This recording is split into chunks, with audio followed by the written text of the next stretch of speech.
Alright, just set one panel up here.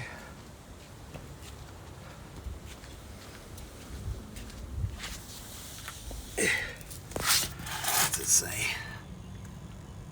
13.7 volts. So now it goes to here, through there, into there. What's this say? 13.2 volts.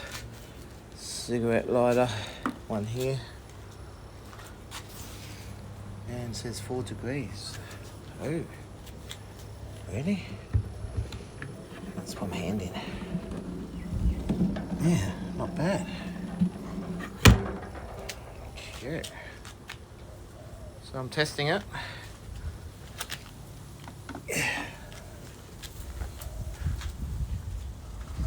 So I've got 2 of these solar panels and 2 batteries, which I can connect to each other.